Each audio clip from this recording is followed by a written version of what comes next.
Well, greetings and salutations, everybody. Welcome to my YouTube channel. My name is John Campea, and this is a companion video. What are companion videos? Well, I'm awfully glad that you asked. See, every day on the John Campea Show, Monday through Friday, we take the second half of the show to take your live comments and questions. However, we normally don't have enough time to get through all the live comments and questions that get sent in. But if you sent in those questions and a tip to support the channel, I want to make sure you don't have to wait too long to get those questions answered. So we gather them all up and we address them here on companion videos. And to let you know, in case you don't know, the way you get a question read on our show is simply by going down into the description of this video and you'll see a tip link. Click on that, or you could enter it in manually at www.streamelements.com/movieblogtv/tip. You'll be getting your comment or question on our show if it's appropriate for our show. And of course, you'll be supporting our channel at the same time, and all of us involved with the John Campea Show. Thank you guys so much for your support. Okay, guys, we've got a number of things to get to here, so let's not waste any time and start getting caught up with a question from Andy Hong, who writes in, one of three. I don't have much doubt that Discovery will do a good job with Warner Brothers, especially after you've been hyping it up for me. Well, fingers crossed. I hope it goes well. It might go well, it may not, but fingers crossed. I have faith in it. Anyway, you're like a human trailer for them, LOL. However, how will Discovery deal with ethics moving forward with Warner Brothers? It's concerning, two of three, that Warner Brothers tossed their creatives and partners aside with their same-day premieres on HBO Max. Yeah, that was a dick move of them for sure, which should still be renamed to Soggy Ass. However, I'm more concerned about how they will handle situations like Hartley Sawyer, Elongated Man from The Flash, and Ezra Miller's choking incident. Would Discovery handle situations like that with more consistency in the future than Warner Brothers did? I abhor that Warner Brothers chose to remain silent on the Ezra Miller situation and hope that Discovery will maintain better ethic principles. All right, thanks a lot for saying that in, Andy. Now, for those of you who know what Andy's talking about, so Warner Brothers is about to be acquired. Discovery, yes, the network that does, you know, the home improvement shows and the food shows and all that kind of stuff, Discovery is buying Warner Brothers. And everything that Warner Brothers entails, HBO and all that kind of stuff, it's all going to Discovery. They're taking it over. And that transition will happen sometime in the first quarter, I believe, of 2022. So the question becomes, how will they handle ethical situations? Because Warner Brothers, well, let's face it, all studios have their ethical slip-ups. All businesses, hell, all people have their ethical slip-ups. Warner Brothers is no different. A couple of those have been like the way they sandbagged all their own talent and partners by making that big announcement that all of our 2021 movies are going to come out on HBO Max. Meanwhile, all the directors and producers and their financing partners went, what? What? Excuse me? Like, they totally backstabbed them, caught them totally off guard, sandbagged them, totally sandbagged them. One of the bigger problems, though, of course, that we've talked a bunch on this show about was, of course, the incident with Ezra Miller, where he was caught on video putting his hands on the throat of a girl and taking her down to the ground. Warner Brothers has never mentioned it. They've never mentioned it. Their whole philosophy was, shh, don't talk about it and people will forget. Well, the people are talking about, what should we do? Let it slip out that Michael Keaton's going to be in the Flash movie. Jingle shiny keys in front of the people and they'll forget all about the Ezra Miller stuff. And they did, and they were right. We all forgot about it. But it was especially concerning when just like a week or two or whatever, a little bit of time earlier than that, the guy who played Elongated Man on the Flash, Hartley Sawyer, I always mispronounce his name, I'm sure, but they fired him because of some tweets he had written 5, 6, 7, 8 years earlier. They found some tweets that were distasteful, sure, but they fired him instantly. Ezra Miller's caught on video with his hands on a girl's throat, taking her to the ground, never even mentioned it. It's that kind of inconsistency that equals hypocrisy, really, that left some fans like myself feeling like, wow, that was kind of scummy. Will Discovery handle that any better? I gotta hope so. I've gotta hope so. I mean, the reality is we don't know. Discovery and their Zaslav, their CEO of Discovery, they've never owned like a production company like this. They're a very different kind of production company. So I'm sure they've probably never come across these specific kinds of issues. It is going to be interesting to see how it's dealt with and how they deal with them. But I'm going to guess that they will deal with it better, but we won't know until it actually happens. So they can say they'll handle it better. Let's see if they actually do. All right, good question, Andy. Next up, we got Dangerous D who writes, "Hey John, after a few episodes, why The Last Man was canceled by FX, but some fans are still asking for a second season. Stephen King is also begging for another season. Some are thinking HBO Max might pick up the series since DC Comics distributed the comic series." Here's the thing, I really don't know if they will. Why The Last Man was never able to, I mean, granted in its very short run, was never really able to garner a strong following. And part of that was because the show's just not that good. Now, that's a subjective opinion, but that's my opinion. The show just wasn't very good. I was excited for this show. You know I was excited for this show. And I tried to get into it, and it just wasn't very good. It wasn't able to garner that big of an audience. I don't know why HBO would pick it up. I don't know what their motivation would be. I mean, it's not going to be a profit maker. They're not going to get a lot of new subscribers for it. If people weren't tuning in for it on another network, they're not about to pay $15 a month to sign up for HBO Max to watch it. So anything's possible. Absolutely anything is possible, but I have my doubts anybody else will pick it up. I have a feeling, and I'm just guessing here.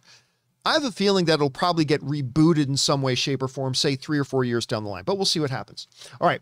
Thanks for running that in, Dangerous. Next up, Dangerous D also writes, "Hey, John, Dark Side of Fanboys has shown its ugly head.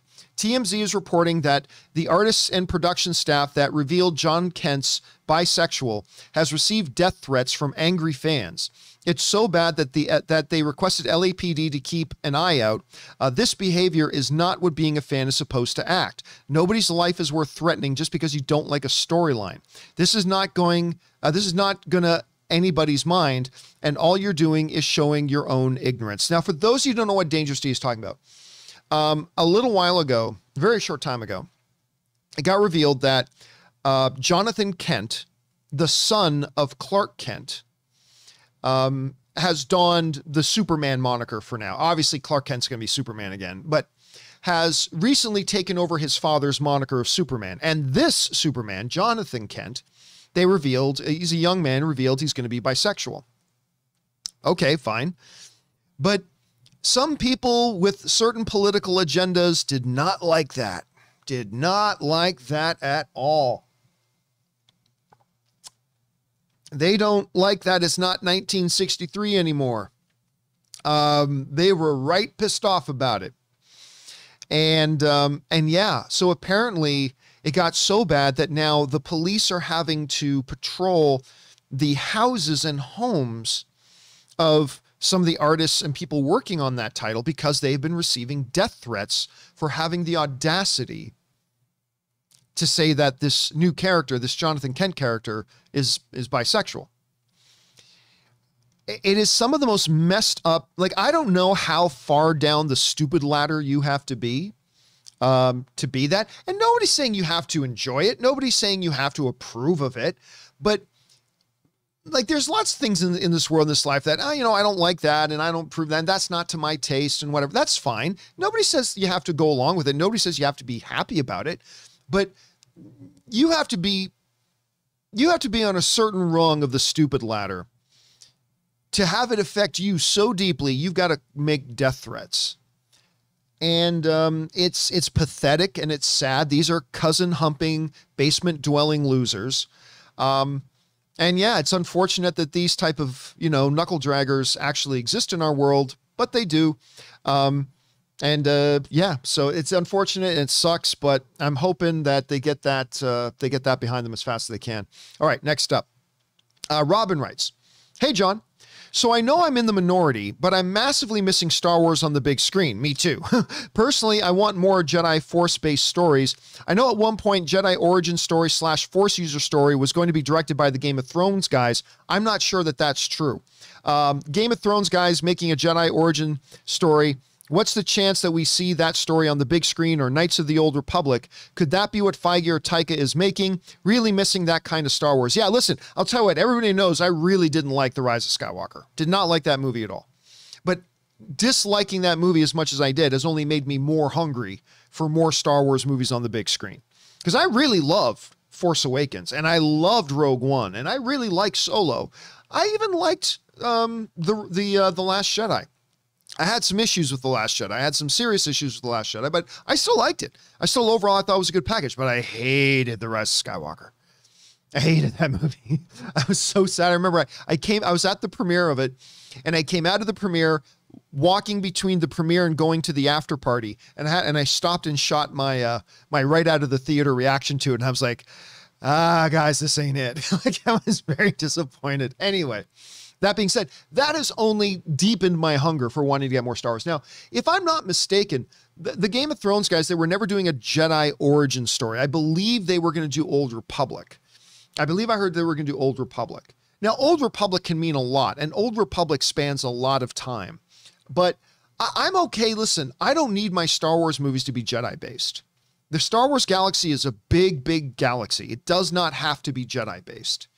You know, season 1 of The Mandalorian proved you don't need to be Jedi-based. Well, yeah, Baby Yoda was a Force user, but that was, you know, that's not the main gist of it. The Mandalorian was the main gist of it. I don't think you have to have Force users to be the center of the Star Wars universe all the time, but I'm down for it because I love Jedi and Sith. So my guess is Taika and Kevin Feige, their projects are probably not going to be origins of the Jedi or anything like that. I don't know why you have to demystify the origins of the Jedi or the Sith anyway. One of the big mistakes of Star Wars, I think, ever since the prequels, was the demystifying of things, like trying to explain the Force as the midichlorians. The midichlorians live in your blood. You know, just take a little blood sample. We'll find out if you got lots of good midichlorian. Oh, your midichlorians aren't so good. Here, take some midichlorian. Viagra. We got the special midichlorian Viagra. It'll stiffen up your midichlorians, and you'll have more Force. You want more Force? I hated that, and they've continued it. They've done more to try to demystify things in Star Wars. And going back to the origins of the Jedi, I don't think I'm interested in that. And maybe a lot of other people would be.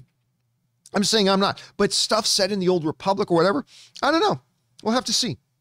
We'll have to see. All right. Next up, we go over to K Major, who writes, John, I'm here to ask the big questions. What's the trick behind refrigerator shots in film/TV? Is it a prop fridge with an open back, or is there a camera in the actual fridge? I need to know. I have no doubt the answer is both. I think probably in, older years, there was probably a facade fridge. It looks like a fridge, but there's no back to it, and the camera just sat where the back of the fridge was supposed to be, and it made it look like it was a fridge. But today, you can have such high-quality cameras that are so small. I have no doubt that probably most of those shots are actually cameras. I mean, hell, look, my GoPro is over there. I can't reach it right now. But, I mean, my 5K GoPro, my 5.6K GoPro is like this big. The camera I'm shooting this on right now, the Sony a6400, or hey, the Sony a7C. I mean, these are tiny cameras. You can just plop in the back of a fridge, hit record, and just go through it. So I'm sure in days gone by, probably facade fridges with a fake back, but probably today, I'm going to guess they probably just slap a real camera in the fridge because they can do that. And maybe for certain shots, they do the facades as well. All right. It's actually a good question, K Major.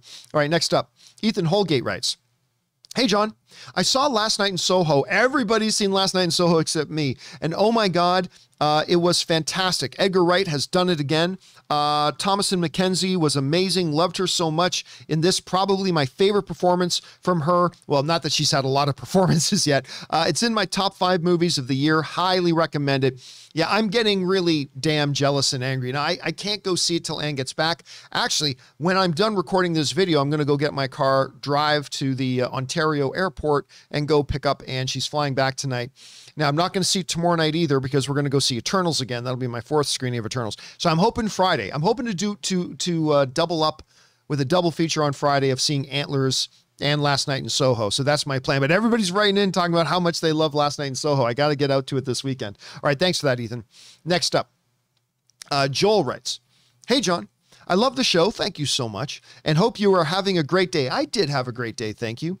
I was wondering why movies and shows have multiple producers instead of having just one. What is the job of a producer? All right. Well, I'm not going to go into the full thing of this because this will take too long.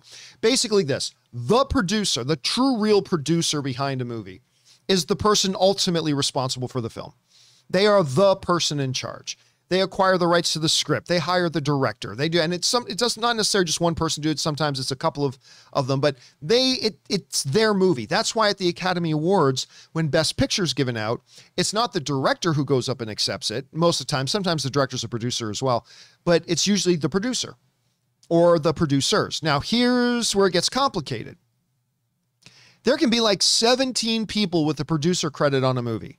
Everything from producer, executive producer, senior producer, associate producer, assistant producer, all these different titles. Hell, somebody can get a producer credit for, and this has happened.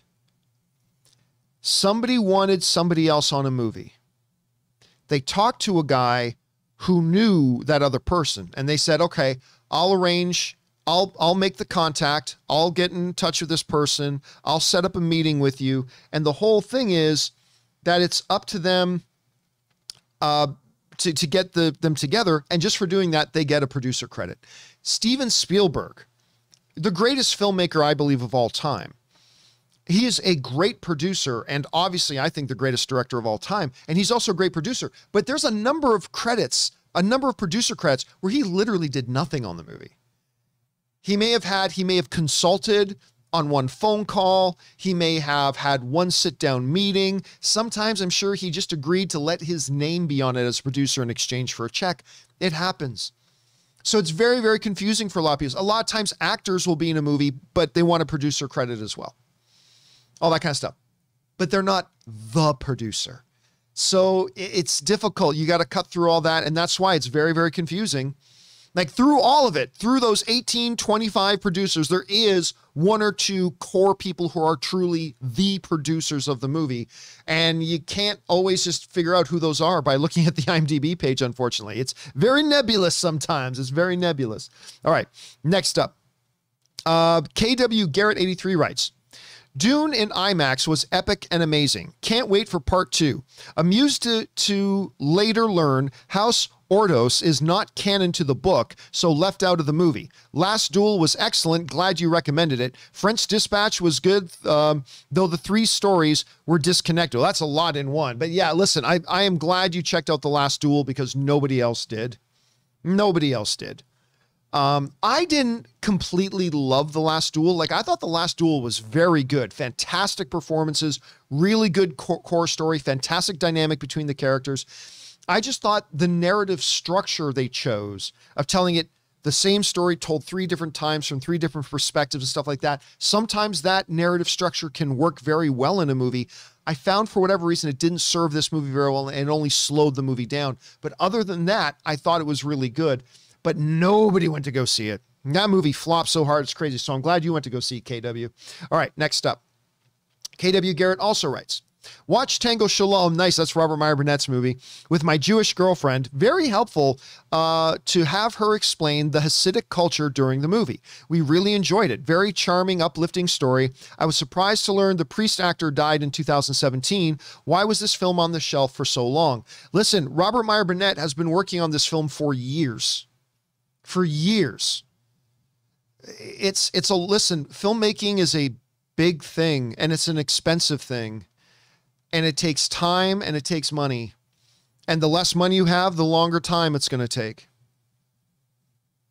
But you guys know, Rob's been working on that movie for years, trying to work with the editing, then the sound design. He took over the post-production process. And then a lot of stuff you're doing, you're trying to get people to do stuff for free because you don't have enough finances. And then you're trying to get more finances. And then it's a long, arduous process, man. It is a long, arduous process. The big studios make it look easy.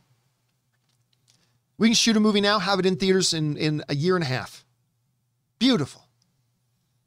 For a lot of independent filmmakers, it can be a much longer road than that. So that's Rob's experience there is a good example of that. All right, I'm glad you checked out the film and supported it though, KW. All right, 310 to Yuma writes, it's one of my favorite Westerns. While I'm disheartened to see Eternal's Rotten Tomatoes score drop so low, I have to draw your attention to a new movie. It's called The Harder They Fall. The Rotten Tomato audience and critic scores are at 90%, with some calling it the new Black Panther Best Picture nomination. I don't know if you know this 310 to Yuma, but I actually saw the film a few weeks ago. I saw an early screening of it. And I'm being kind when I say I think that movie is absolute shit. It's absolutely garbage. It's a terrible movie.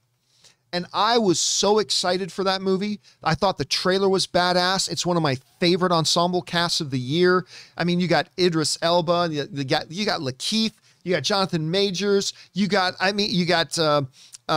anyway, huge, incredible cast. Huge, incredible cast. It's awesome.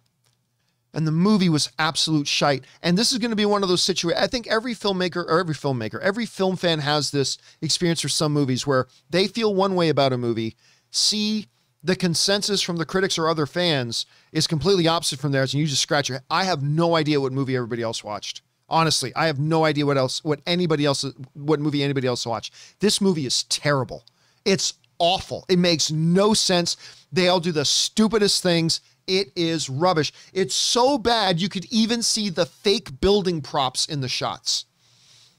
You could even see fake building props in the shots. Like, it's terrible. It's awful. I have no idea what movie these other people saw, but I wish I saw that movie. Whatever movie it is that they saw, I wish I saw that movie, because the one I saw was absolute garbage. But it's the worst film of the year. What year did Thunder Force come out? Okay, if Thunder Force did not come out this year, it's the worst film of the year. But that's just me. That's my opinion. Anyway, Free Britney writes, theory on Morbius. Venom and Morbius are set in their own universe that is separate from the MCU. The M.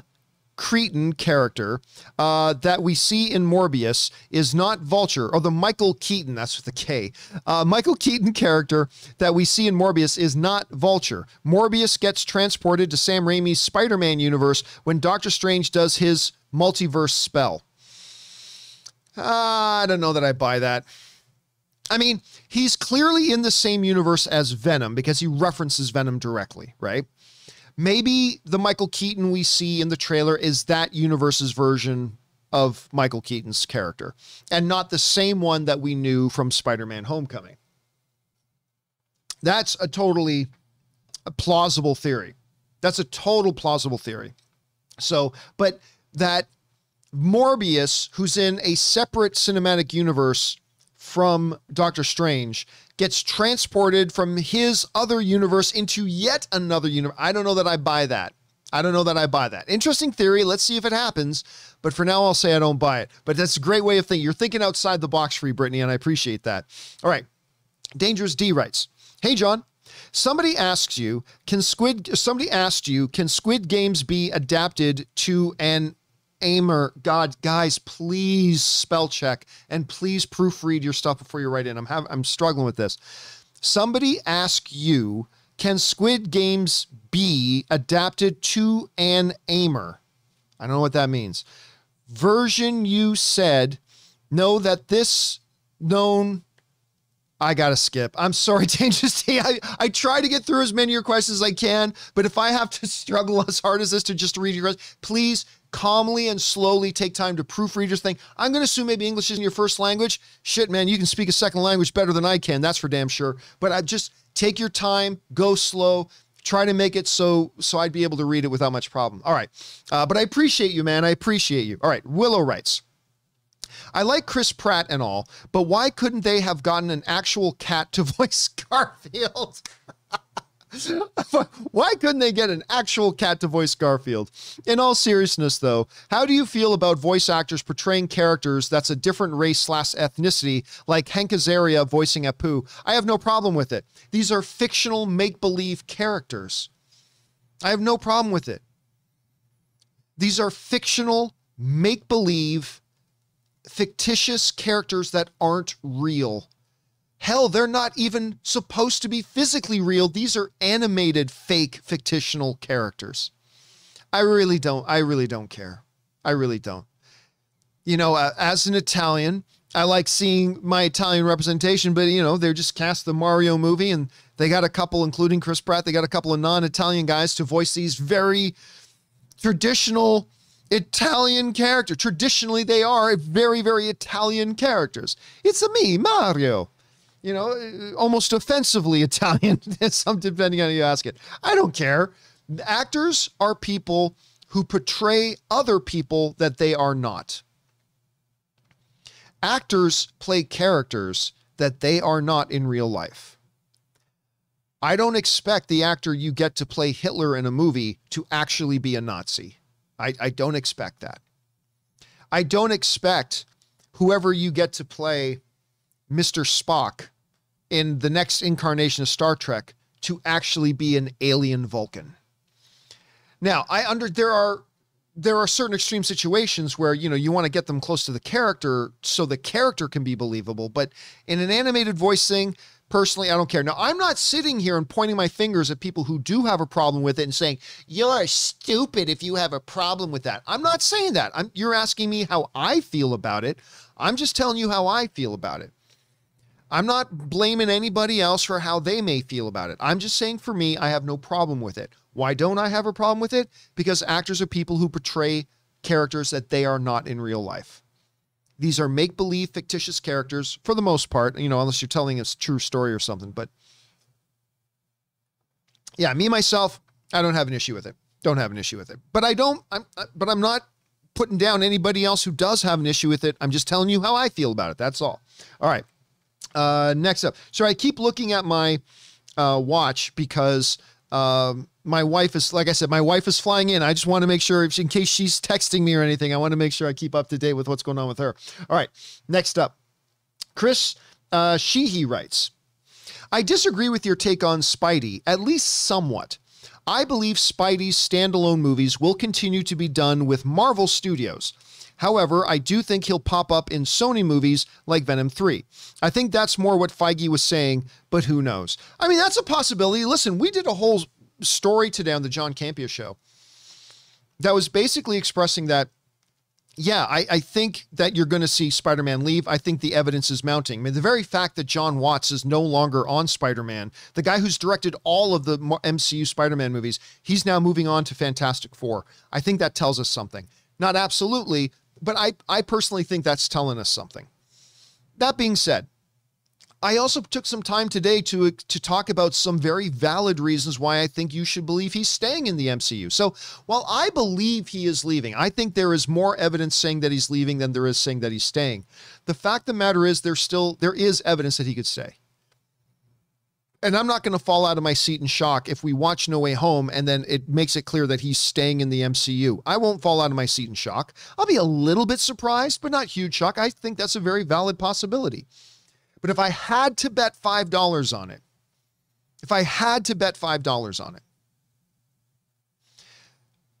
the short deal time that they re-upped instead of a long-term deal, Tom Holland's words saying we shot this as the end of a franchise, Kevin Feige's words saying Spider-Man's going to be a character who can go between cinematic universes. The fact that John Watts, the director of all 3 Spider-Man movies, is no longer on Spider-Man. He's going over to do Fantastic Four. He's jumping to a new property. I think all these things point to Spider-Man leaving. But I don't know that he is. It's just a guess.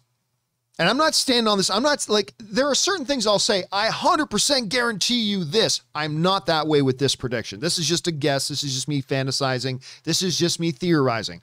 But it is, again, if I was forced to bet $5, that's the way I would bet my $5. All right. Next up, we got Greyson Cook, who writes, hey, John, I just recently discovered your show and I love it. Well, thank you so much, Grayson. And I love it and listen to it every day.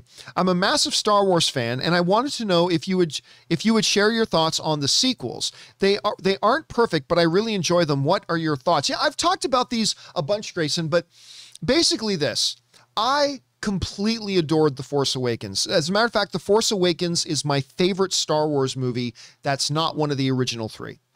Like, to me, you got the original trilogy that is way up here. Then about down here, you got, I think, Force Awakens, then Rogue One, then Solo, then Last Jedi, and then Rise of Skywalker, and then the 3 prequels. Actually, I dislike the Rise of Skywalker so much, I might even put one of the prequels above it. I think I might actually put the Revenge of the Sith above the Rise of Skywalker. Not 100% sure about that, but I think I do. But that's how much I disliked the ride. So that's my basic feeling. It went from, it was a big decline. Like, I loved Force Awakens. I liked the Last Jedi. I liked it, but I had a number of issues with it. And then I just completely hated Rise of Skywalker. So yeah, what really became apparent was they never started shooting these movies with a plan. They just decided to wing it. They just decided, let's make the first movie, and then we'll just figure out what to do in the second movie when the time comes. Not the way to do it. They never had a plan. And that became more and more apparent, especially once you got to The Rise of Skywalker. It's like, none of this makes any sense considering the events of The Force Awakens, and like, none of this makes any sense, but it is what it is. So those are my thoughts on it, Grayson. Anyway, thanks a lot for writing in, man, and it's great to have you here as a viewer, my friend. All right, next up, Russell Amador writes, "Hey, John, with all the negative reviews pouring in and the release schedule for tomorrow, is it safe to say 100 million can't be achieved? What are your current box office predictions for this one? Oh, and will you see it as many times as Shang-Chi?" I don't think I'll see it as many times as Shang-Chi. Like, I'm about to go see, I'm going to assume you're talking about Eternals, by the way. I'm going to go see it for my 4th screening tomorrow. I've seen Shang-Chi 7 times. I saw it 4 times before it ever opened in theaters. And then I saw it 3 times after it opened in theaters. So I saw Shang-Chi 7 times. I think 4 might be it. I think 4 might be it until it comes out on home video, either on Disney Plus or whatever. I'll watch it again, definitely, once it comes out on home video, but I think 4 will be my max. I like this movie. I think it's quite good, but it's not, you know, some people suggesting, you know, we heard whispers, people I know inside Disney saying the people at Disney kind of think this might be the best MCU film ever. I certainly don't think it is. I don't even think it's the best MCU movie of the year. I mean, that's Shang-Chi. But I like it quite a bit. Gonna go see it for a 4th time tomorrow. But listen, I'll tell you what, I never really, I mean, did I think 100 million was possible? Yeah. But my guess for where Eternals was going to come in was always under 100 million. I didn't see Eternals making 100 million. It's just, it's a brand new property, unknown characters, all that kind of stuff. Shang-Chi did great with 70, 75 million, whatever that was. That was the same stat. So I kind of pegged this one at 70 or something like that. Then I lowered my guess to 50. So now I'm hearing some projections are saying 70 to 80. So maybe I need to come up again. But the bottom line is this. I never expected Eternals to hit 100 million anyway. Possible? Sure. Still possible, but I don't think it will. So that's my guess right now. We'll see what happens. I'm going to be very curious to see how the audience reacts to this movie. All right, next up, Tribal Chief writes, if you'd asked me 6 months ago, if you had asked me 6 months ago who would have the higher Rotten Tomatoes score, Venom 2 or Eternals, I would have said Eternals easily. You and me both, brother. Crazy to think Venom 2 with a 60% has a better critic score than Eternals at a 54%. By the way, I think it's at 53% now. Well, let me finish reading this. Even though they're pretty close, and I love the Venom movies. I agree. Now, actually, give me a second here. I'm going to look this up because I looked it up this morning. As of this morning, our friend the Eternals was sitting at a 53%. Let's see if it still is. Oh, it's holding at 53%. Another 60 reviews got added since this morning, and it seems to have stopped its slide. The slide, at least for now, appears to have stopped. So it's at 53% right now. Yeah, I don't know, man. I would have easily bet if I could time travel right now and you could go back in time, let's say 2.5 months or however, just before Venom 2 came out, and got to John 2.5 months ago and bet me $1,000 and said, hey, John, I'll bet you $1,000 that Venom 2 will have a higher Rotten Tomatoes critic rating than Eternals will. I would have taken that bet. John from 2.5 months ago would have taken that bet easy and laughed in your face for making such a stupid bet. Well, Now look at it. By the way, I really like Venom 2 as well. These are both movies I really like. I really like Venom 2 and I really like Eternal. So there's that. All right. Next up, we've got Bad Boogie Hex, who writes, I like the Morbius trailer, but I made the mistake of looking up who wrote the film. Turns out it's the geniuses behind The Last Witch Hunter, Gods of Egypt, and Dracula Untold. Excitement tempered. I'm hoping for the best, but why hire such mediocre talent? So it's Brett something or other and his partner something else. I can't remember their names right now. I'll tell you the reason they got the Morbius job. They got the Morbius job because of their work on Lost in Space, the Netflix series, which is a pretty good series. I don't personally love it, but I know several people that love that series. It's got very strong critic and audience ratings. I think their critic and audience ratings are both hovering around the 80%, give or take a little bit, but it's right around the 80% mark. That's what got them that gig. The tone and the scope and everything they did with Lost in Space, not the movie from like 2000 whatever, but the Netflix series Lost in Space. That was pretty well received by critics and audiences alike, and they did a pretty good job on that. And I think that's the series that got them the job on Morbius. And you guys remember too, they also went and got their pitch from them, and that's where it's at. So look, I don't think Dracula Untold is the worst movie. Gods of Egypt is pretty bad. Last Witch Hunter is pretty bad. If their resume ended there, I would be very worried. I'm not going to lie to you. I would be very worried. But their most recent work showed that they are capable of a different level of material than the stuff we'd seen from them from a number of years ago, Dracula Untold, Gods of Egypt. Like, those are all older things. Actually, let me look this up if I can. Give me one quick second here to see if I can find this. I am looking for, what am I looking for? I'm looking for Morbius on IMDb. And I know it's Brett something. Burke, Sharpless, and Matt Sazma were the guys. So let's take a look at this though. Like, they did Dracula Untold, which was 7 years ago. Last Witch Hunter, which was 6 years ago. And Gods of Egypt, which was 5 years ago. So, I mean, and then they did Power Rangers, and Power Rangers, great, they didn't write the screenplay, they just did the story for it. I was mocking Power Rangers right up until the day it came out, and then I actually ended up kind of liking Power Rangers. So I'll call Power Rangers a push, because they didn't actually do the screenplay, they just did the story by, and I actually thought the story for Power Rangers was pretty good. But then you fast forward a couple of years, and you get their work on Lost in Space.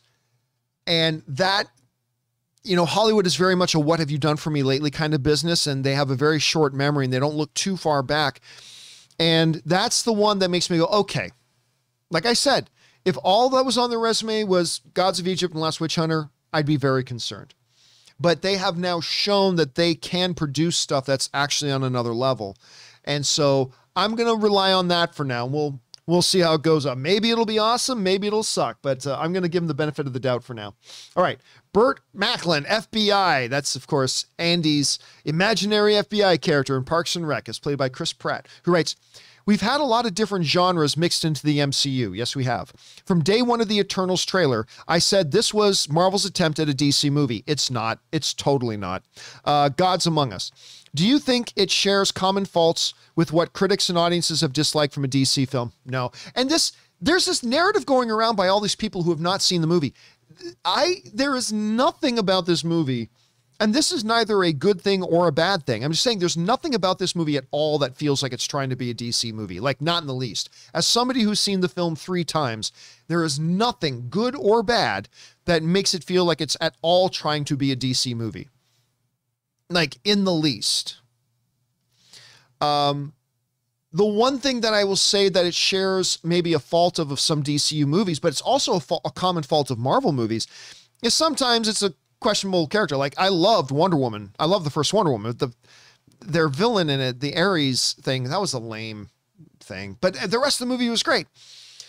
I'll say that's kind of similar to what's going on in Eternals for me, but no, I don't feel like there's any similarity there at all. I mean, other people who watch it, it's all subjective experience. Maybe once you see it, maybe you will feel that, but I've seen the film 3 times and I've never once felt that way, like in the least. Anyway, all right, next up. Man, I love the username, by the way, Bert Macklin, FBI. All right, Tachi Victor writes, "Hey, John, I really got to thank you for introducing me to What We Do in the Shadows. I love that show. I love the show so much, and I hope it gets renewed. I believe I heard it already has been renewed. It has been renewed for the next season. I'm pretty positive I heard that. Anyway, also, what did you think of the finale? My favorite episode of the season might be the Wellness Center. The Wellness Center one was great. I have still not seen the finale because Anne's been away. What We Do in the Shadows is one of the TV shows. There's not a lot of TV shows that Ann and I watch together. We watch Foundation together. We watch What We Do in the Shadows together. And there's one other. What's the other one we're watching together right now? I can't remember off the top, but there's three. There's three shows we watch together right now, and I cannot watch them without her being in here. I definitely couldn't watch the finale for What We Do in the Shadows until she gets back, so I cannot wait to watch it, though. And I did love that Wellness Center episode. Okay, next up. Norwegian writes, "Had a productive Halloween weekend, went to a local horror movie festival, and I saw 11 movies, including Last Night in Soho, The Deep House. Oh my God, I want to see The Deep House so badly. We talked about the trailer for it. One of the coolest concepts for a horror movie. For those of you who missed us talking about it, the idea is like off in the deep woods, this couple go like diving in these lakes, and they stumble across a full house at the bottom of a lake. Like way underwater, a fully preserved house under the water at the bottom of the lake, and it's haunted. Craziest concept for horror. I cannot wait to see that. Anyway, Antlers, which I'm very excited to see. The Sadness Had a Blast. That sounds like a good Halloween weekend, Norwegian. I'm glad you had that experience, dude, and I'm very jealous you had a chance to see The Deep House. Anyway, BK Dan writes, "John, my belief about the theory given by the lawyer shouldn't be submitted by the lawyer. The investigation team may consider it some form of obstruction." No, that's not how the law works, BK. "The accusations and theories should only come from investigators. That's their job." Okay, so obviously what BK is referring to here is on the John Campea Show earlier today, we were talking about the shooting accident on the set of Rust when the cinematographer tragically lost her life. And the lawyers for the armorer on set of Rust, the person responsible for handling the guns, the armorer's lawyer mentioned in an interview on the Today Show that they have a theory that somebody purposefully slipped a live round of ammunition in with the blanks to purposefully try to sabotage the set of the movie.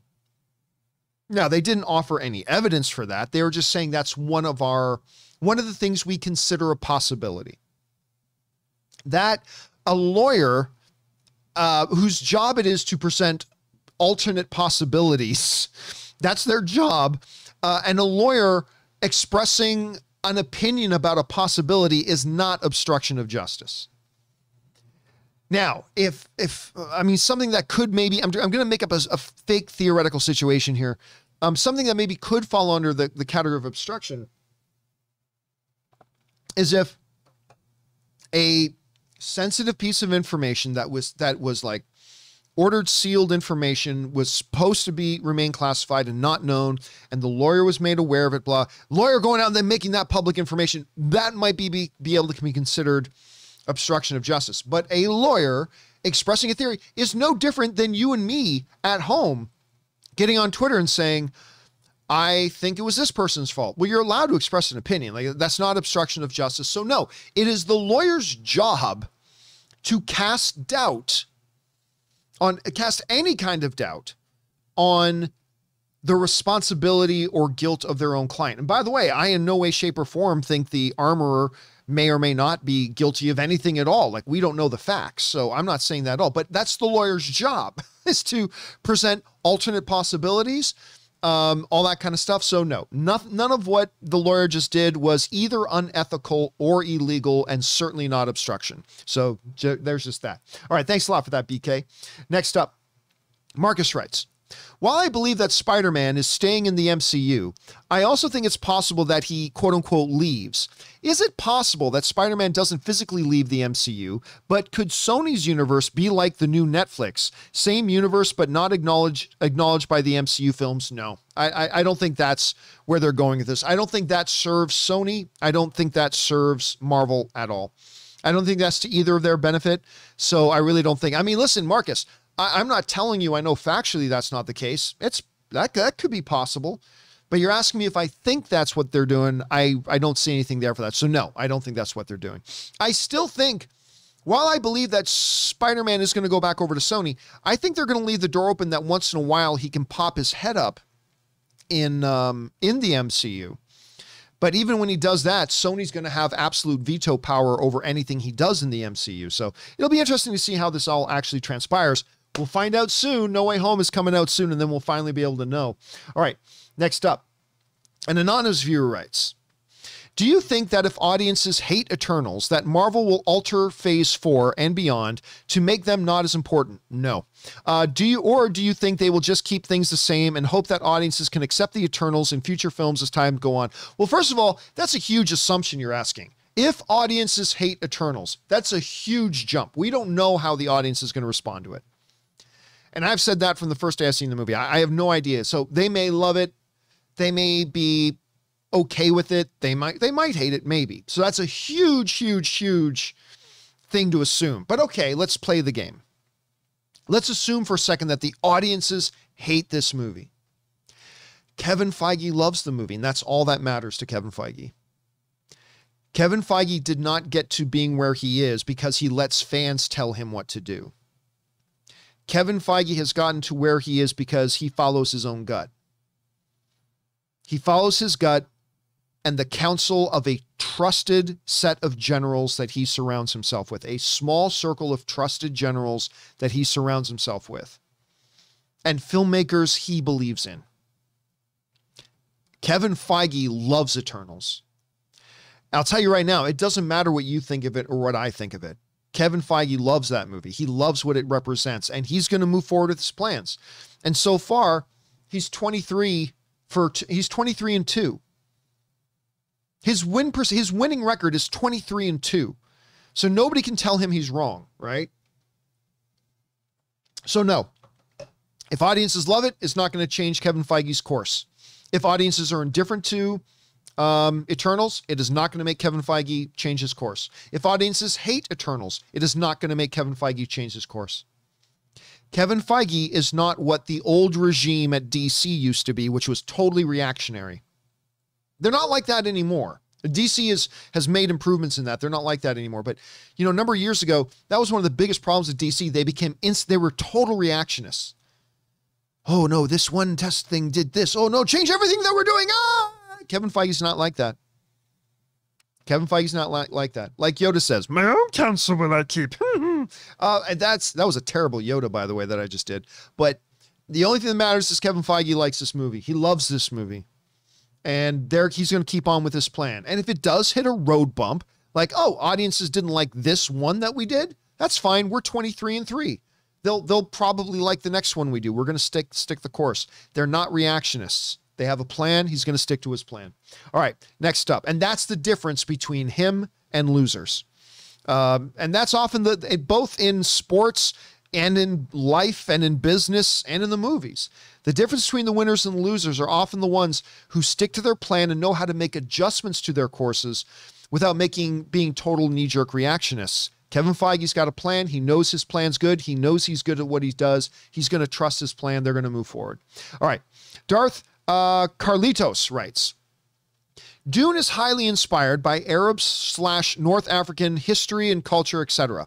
I found it a bit of a slap in the face that they cast Javier Bardem as Stigler. Javier Bardem is from Spain, colonizer, who hasn't got the best history with the area. Thoughts? Great actor, though. I'm going to be honest with you, Darth Carlitos. I think that's a really bad way of looking with things. What did Javier Bardem do? And if you want to judge somebody not on themselves and the nature of their character and their actions, and you want to start passing judgments on them because of what their great-great-great-grandfather may have done, I think that's a slippery, dangerous, terrible slope. I think that is a terrible slope. Actors are people who pretend to be things that they are not. Now, if you want to go out and find an alien from a desert planet to play Stigler, great. Otherwise, he's a Earth human man, and I don't think you should say he's inappropriate because he doesn't come from the right bloodline. No, I can't get on board with you with that, man. And if you want to consider Javier Bardem's very existence a slap in the face, I don't know, man. You live your life your way. I'll live my life my way, but I cannot agree with you on that, brother. I cannot agree with you on that. All right, next up. John Chung writes, "Hey, John, can we say No Way Home is kind of like live action Into the Spider-Verse?" Well, no, we haven't seen the movie. We have no idea what it's like. No Way Home succeeded in bringing villains and inanimate objects to the MCU, whereas Into the Spider-Verse failed to do it. What? Both for selfish personal reasons as well, bring on the filthy. Wait, what? What did Into the Spider-Verse fail to do? You cannot fail at something that you were never trying to do in the first place. You cannot fail at something that you were never, ever trying to do in the first place. Spider-Man Into the Spider-Verse was never trying to bring things into the MCU. You can't say, well, you know, John, just so you know, John, yesterday, little Bobby, 13-year-old Bobby at his school, he won the science fair at his school, and you failed to do that yesterday. How come little Bobby succeeded at winning the science fair and you failed to win the science fair? Because I was never in the fucking science fair. I don't go to little Bobby's school. I was never trying to win the science fair. But John, nonetheless, you failed to win the science fair when little 13-year-old Bobby did. Explain that. What are we talking about? No Way Home succeeded in bringing villains in a match to the MCU, whereas Into the Spider-Verse failed to do it. I have no idea what you're talking about, brother. I mean, I might be misunderstanding you here, John. I might be misunderstanding you here, but I don't know what you're saying when you say No Way Home succeeded in bringing villains to the inanimate objects to the MCU, whereas Into the Spider-Verse failed to do it. What are we talking about? That's like saying, yeah, No Country for Old Men with the aforementioned Javier Bardem. No Country for Old Men, excellent, excellent movie. Yeah, it's a great movie and everything, but it failed to bring villains into the MCU. What? Anyway, so I'll just leave it at that. Again, I'm probably misunderstanding what you're trying to say. This is probably on me. This is probably on me. So we'll just leave it at that. Thanks for writing in, dude. All right, and our final question today, and this gets us all caught up on all the questions that had been sent up that had been sent into the show this morning, right up until when the show ended, comes to us from James Argenta, who writes, Disney Plus Day is next Friday. Do you have any predictions? Mine is we get Kenobi teaser or footage since we got a Boba Fett teaser on the 1st. Also, if there is a live stream event, will you watch along after the disappointment of DC Fandom 2? All right, so two things.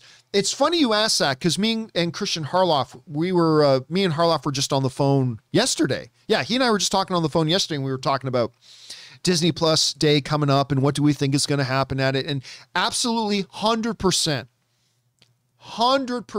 I believe that we are going to see Obi-Wan footage or trailer at it. We may even see, I don't want to, I'll keep that one in my pocket. But yeah, I think we're going to see a lot of stuff. I think we're going to see a lot of stuff from the upcoming MCU shows. I think we're going to see a lot of stuff from like Obi-Wan. I think we're going to see stuff. I think we're going to get a lot of stuff. And I'm also not going to get too terribly excited because whereas this year's fandom was terrible. It was absolutely terrible. Last year's fandom was awesome. I mean, I really liked last year's fandom, and then they dropped the ball this year.